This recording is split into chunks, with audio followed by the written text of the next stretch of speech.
शिक्षा की बात हर शनिवार के इस नए अंक में आप सभी शिक्षा प्रेमियों का हार्दिक स्वागत करती हूं, अभिनंदन करती हूं।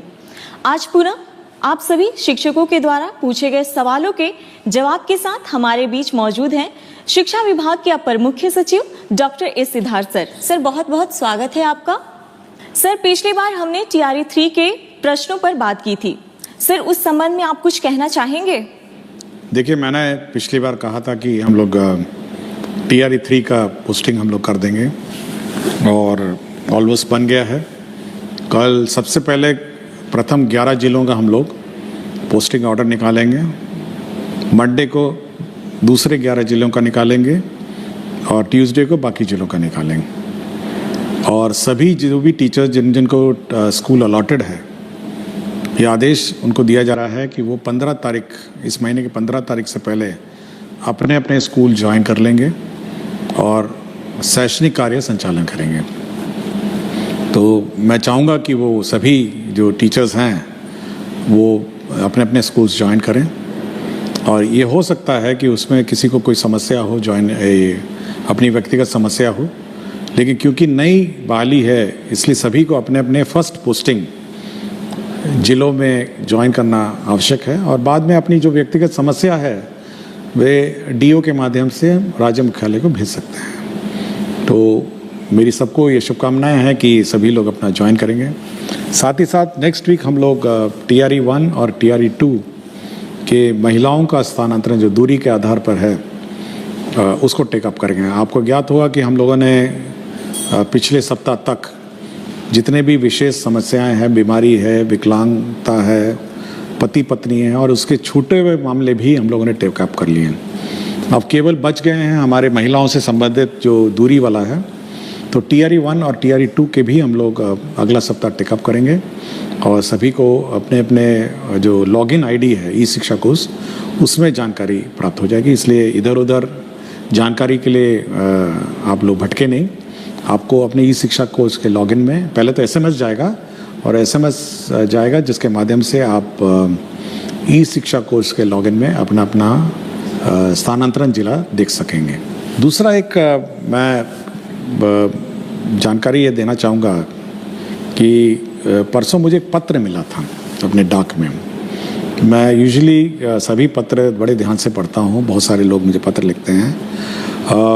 मैं उस पत्र में बहुत सारे इश्यूज थे और विशेषकर जो टीचर्स की समस्याएं हैं उसके बारे में बड़ी लंबी चौड़ी पत्र थी। और ये एक BPSC TRE 1 के जो शिक्षक हैं उन्होंने लिखा। मैंने 2-3 बार इस पत्र को पढ़ा और क्योंकि मैं इस कार्यक्रम के माध्यम से हम लोग शिक्षकों की, बच्चों की, स्टूडेंट्स की समस्याओं पर हम लोग प्रकाश डालते हैं। मैं इस पत्र को 2-3 बार पढ़ा और मैं इसीलिए इस पत्र को मैंने साझा किया क्योंकि इस कार्यक्रम को मेरे पूरे विभाग के अधीनस्थ सभी पदाधिकारी और कर्मचारी देखते हैं।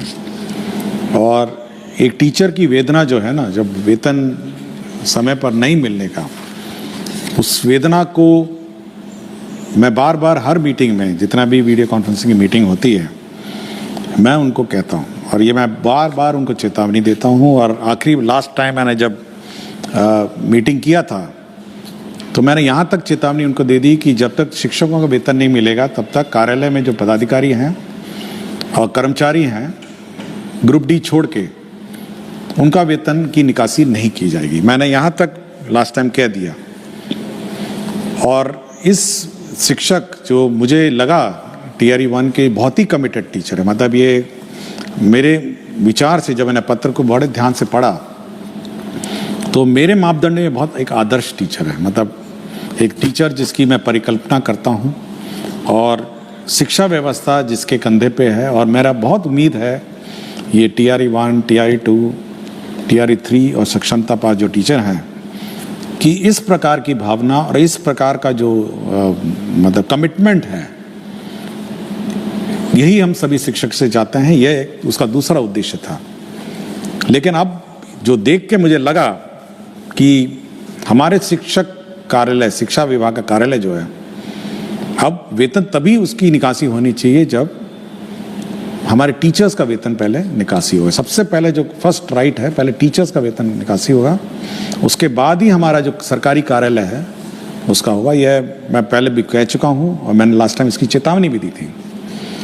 और इस बारे में शिक्षा विभाग बहुत सीरियस है। दूसरा ये है कि आपने देखा होगा पिछले सप्ताह हमने एक ग्रीवांस हैंडलिंग पोर्टल, एक वेबसाइट ई शिक्षा कोष का पार्ट बनाया, जिसमें 11 अव्यय उसमें है, 11 कंपोनेंट्स हैं, जिसमें भुगतान के बारे में है, जिसमें टीचर्स का अन्य टीचर तंग करने के बारे में है, जिसमें पब्लिक को टीचर तंग करने के बारे में है, जिसमें अन्य टीचर गायब हो जाने के बारे में भी है, जिसमें इंफ्रास्ट्रक्चर के बारे में है, बहुत सारे हैं। और इसको मैं रोज़ सुबह और शाम देखता हूँ। और यह निश्चित रही है, मैं सभी टीचर जो भी शिकायत उसमें है, और बिल्कुल यही शिकायत थी उसमें। जब मैंने खोला कि कितना पेमेंट पेंडिंग है तो बड़ा दुख हुआ मुझे कि मातृत्व अवकाश 1 साल पहले लिया था, अभी तक वेतन नहीं मिला उस पीरियड का। छुट्टी लिया, उसका वेतन नहीं मिला। तो मुझे बड़ा ख़राब लगा जब मैंने लंबित वेतन और सैलरी और अरियर का जो कंपोनेंट देखा। तो मैं ज़रूर सभी को, मैं हमारे शिक्षक, जो हमारे शिक्षा विभाग के जो स्थानीय पदाधिकारी हैं, मैं ज़रूर चेतावनी देता हूं कि अगर कोई भी लापरवाही हुई शिक्षक के वेतन में, भुगतान में तंग करने का, तो हम लोग उनकी जवाबदेही निर्धारित कर देंगे। ये मैं बिल्कुल स्पष्ट कर चुका हूँ और इस पत्र में भी मैं स्पष्ट कर चुका हूँ, मैं कोई लिखित में भी मैंने किया हुआ है। दूसरा है कि हम लोग ये व्यवस्था ज़रूर जो मांगा गया है कि सभी चीज़ें ऑनलाइन हो। आपके अवकाश है ऑनलाइन होगा, आपका सीएल होगा ऑनलाइन होगा, आपका मातृत्व अवकाश होगा ऑनलाइन होगा। और जहाँ तक का ये आवेदन पत्र हैं, जैसे इन्होंने मेंशन किया है, अर्न लीव है, मेडिकल लीव है, मातृत्व अवकाश है, वेतन भुगतान का बकाया है, ये सभी अब हम लोग ऑनलाइन ही करेंगे। मतलब अब ये जो कार्यालय में कागज़ जमा करना, फिर लोकल जो स्थानीय क्लर्क के बारे में विलम्ब करना, ये बड़ी सीख है। मैं बहुत प्रभावित हुआ इस पत्र के बारे में। शिक्षक ने अपना नाम नहीं बताया, उसने केवल ये लिखा है, एक शिक्षक बीपीएससी TRE 1। तो मैं बहुत प्रभावित हुआ इस पत्र से। और यह मैं अपने ऑफिसर्स को कहूँगा कि ये सभी जो कमेंट्स और जो सुझाव दिए गए हैं, तो इस पर अमल करें और यह सुनिश्चित करें कि जो टीचर्स हैं वो ज़्यादा से ज़्यादा समय अपने विद्यालय में बिताएं। और साथ ही साथ इस बार आपको याद होगा कि हम लोगों ने मध्याह्न भोजन में भी हम लोगों ने प्रधान अध्यापक को अलग करने का निर्णय लेते हुए लोगों ने पायलट प्रोजेक्ट मध्याह्न भोजन का चालू किया है। देखिए, हम लोगों का ये उद्देश्य रहा है कि जो प्रधान अध्यापक हैं उनका जो मूल कार्य है, उनका मूल कार्य स्कूल में क्या संचालन हो रहा है, टीचर्स आए हैं नहीं आए हैं, कोर्स जो है, जो सिलेबस है वो समय पे पढ़ाया जा रहा है नहीं जा रहा है, यह देखना है। साथ ही साथ बच्चों को किताबें मिल गई हैं, आपके जो रिपेयर्स हैं, छोटे मोटे रिपेयर्स हैं, नल है, बिजली का कनेक्शंस हैं, ये सब है, बहुत सारे बिल्स का भुगतान है। साथ ही साथ बच्चे स्कूल में आ रहे हैं नहीं आ रहे हैं, स्थानीय स्तर पर पंचायतों से जीविका और सभी जो भी स्थानीय जनप्रतिनिधि हैं उनके साथ बैठक करना और एक स्कूल का समन्वय समाज के साथ जोड़ना, तो ये सभी काम बहुत बड़ा काम है ये सब। और यह देखा गया है और ये मेरा जो इंस्पेक्शन और फीडबैक से मिला है कि जो समय मिड डे मील में लगा उससे जो शैक्षणिक कार्य है ये प्रभावित हो गया है। और हम चाहेंगे कि जो प्रधान अध्यापक, जो टीम लीडर है, इसमें कोई जूनियर सीनियर की बात नहीं है, लेकिन एक डेजिग्नेटेड टीम लीडर के रूप में वो काम करे, एक टीम बिल्डिंग करे। और साथ ही साथ जो सरकार का निर्देश है कि कैसे पढ़ाना है, स्कूल में गुणवत्तापूर्ण शिक्षा है, इसको सुनिश्चित करना है। अब जैसे हम देख रहे थे परसों, पिछले सप्ताह ही बात है, अब एक टीचर का आपने देखा होगा कि एक ही फ़ोटो पे 10 दिन अटेंडेंस लगा दिया।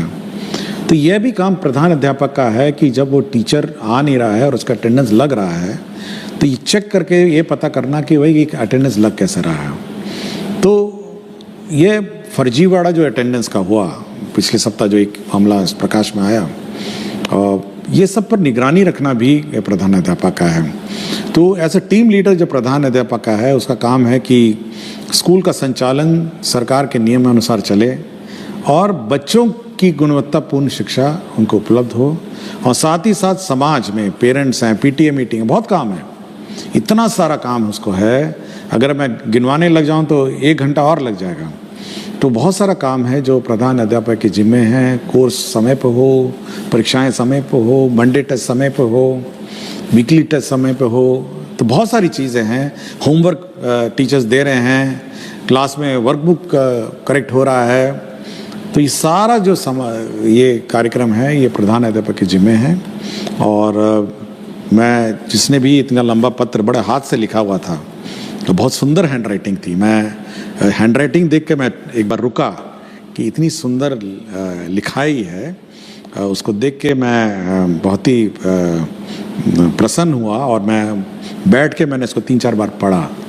तो मैं आज इसीलिए मैंने आज इस कार्यक्रम को रखा कि आज एक बार इस पत्र के बारे में मैं सभी से चर्चा करूंगा और एक संवाद हम लोग शिक्षा में टीचर से संवाद स्थापित करना चाहते हैं, बच्चों से स्थापित करना चाहते हैं, अभिभावकों से करना चाहते हैं। और इसी कड़ी में मैं इस पत्र को आज मैंने पढ़ा, नमन करता हूँ, मैं उनको धन्यवाद देता हूँ कि शिक्षा क्षेत्र में सुधार के लिए उन्होंने मुझे पत्र लिखा। अभी के लिए बस इतना ही। शिक्षक एवं शिक्षा संबंधित सभी प्रकार के अपडेट्स को पाने के लिए चैनल को सब्सक्राइब जरूर करें एवं वीडियो पसंद आया तो वीडियो को लाइक और शेयर करना ना भूलें। तो फिर मिलते हैं एक नए अपडेट के साथ। वीडियो देखने के लिए बहुत बहुत धन्यवाद। आपका दिन शुभ हो।